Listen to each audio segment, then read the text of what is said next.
Hi friends, నేను మీ నష్రుద్దీన్. ఈరోజు మనం జోయ్ సినిమాలో రిలీజ్ అయిన శేఖర్ హోమ్ వెబ్ సిరీస్ గురించి తెలుసుకుందాము. ముందుగా ఈ వెబ్ సిరీస్ మొత్తం 6 ఎపిసోడ్స్లో ఒక్కొక్క ఎపిసోడ్ 45 మినిట్స్ రన్ టైమ్తో స్ట్రీమింగ్ అవుతుంది జోయ్ సినిమాలో. సో సింపుల్ కాన్సెప్ట్ వచ్చేసి ఈ సినిమాకి ఒక డిటెక్టివ్ని బేస్ చేసుకొని ఉంటుంది. సో ఇటువంటి కథా కథనాలతో ఇప్పటికే సినిమాలు వెబ్ సిరీస్ చాలా ఉన్నవి.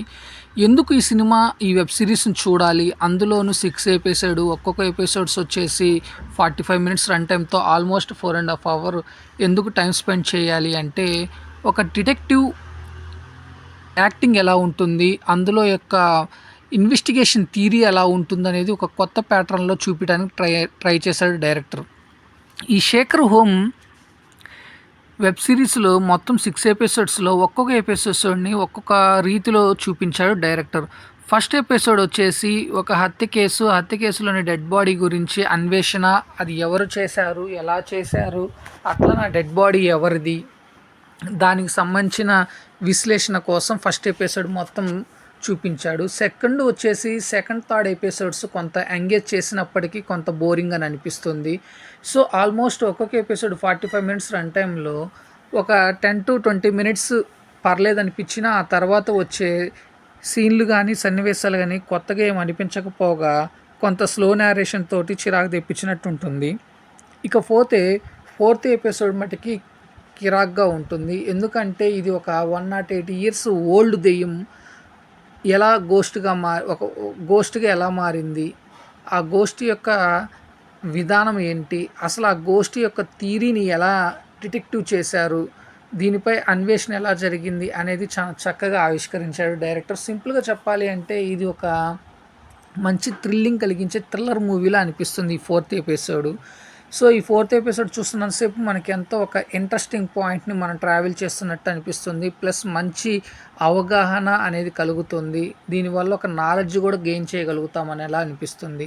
ఇకపోతే ఫిఫ్త్ వచ్చేసి చాలా బోరింగ్ అనిపిస్తుంది. ఈ ఎపిసోడ్ ఏదో సోగా సాగిస్తాడు. కాకపోతే ఈ ఎపిసోడ్లో ఉన్న ప్లస్ పాయింట్ ఏంటంటే, అసలు ఈ వెబ్ సిరీస్కి శేఖర్ హోమ్ అనే పేరు ఎందుకు పెట్టాల్సి వచ్చింది అనే దాని మీద నేరేట్ చేస్తూ, శేఖర్ హోమ్ యొక్క ఎందుకు డిటెక్టివ్ అయ్యాడు, అతను ప్రీవియస్ చేసిన పని ఏంటి, అందులో ఇన్వెస్టిగేషన్ థియరీ ఎలా ఉంటుంది, అసలు డిటెక్టివ్గా అవ్వటానికి గల కారణం ఏంటి అనేది ఫిఫ్త్ ఎపిసోడ్లో ఫ్లాష్ బ్యాక్ని నేరేట్ చేస్తూ ఉంటుంది. ఓవరాల్గా ఈ శేఖర్ హోమ్ మొత్తం 6 ఎపిసోడ్స్ 1919 బేస్ చేసుకొని 1990 టైంలో ఆ కాలానికి సంబంధించి ఆ కాలాన్ని బేస్ చేసుకొని చిత్రీకరించడం విశేషం. అట్లానే 6th ఎపిసోడ్ వచ్చేసి ఫస్ట్ హాఫ్లో కొంత ఎంగేజ్ చేసి తర్వాత వచ్చేసేదానికి ప్రీ క్లైమాక్స్కి వచ్చేదానికి బాగా మంచి ఐడియాలజీ తోటి ఒక ఇంట్రెస్టింగ్ పాయింట్ తోటి బాగా చూపించాడు డైరెక్టర్. సో ఈ మొత్తం 6 ఎపిసోడ్స్లో ది బెస్ట్ ఎపిసోడ్స్ వచ్చేసి 1, 4, 6 అని చెప్పాలి. Remaining second and third, fifth కొంత బోరింగ్ అని అనిపించినప్పుడు కొంతమేర పర్లేదని అనిపిస్తుంది. ఇకపోతే ఇది ఒక బెంగాలీ వెబ్ సిరీస్. దీన్ని తెలుగులో అనువాదం చేసి తెలుగు డబ్బింగ్ కూడా చాలా బాగుంటుంది.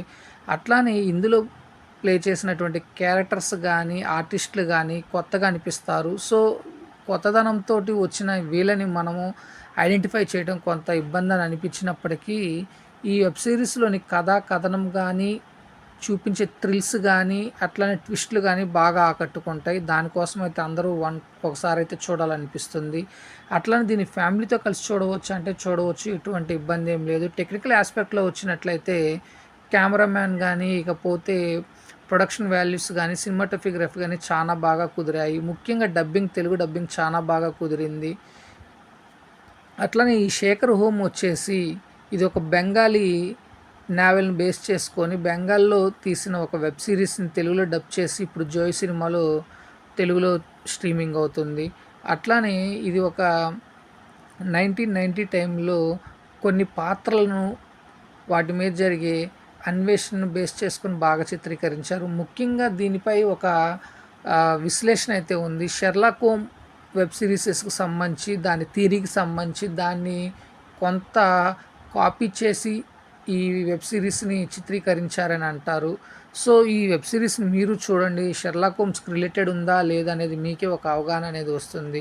సో మొత్తం ఈ వెబ్ సిరీస్లో మొత్తం 6 ఎపిసోడ్స్లో గాను మనకి ఫస్ట్ ఎపిసోడ్ బాగా ఇంట్రెస్టింగ్‌గా అనిపిస్తుంది. థ్రిల్లర్స్ తోటి థ్రిల్లింగ్‌గా అనిపిస్తుంది.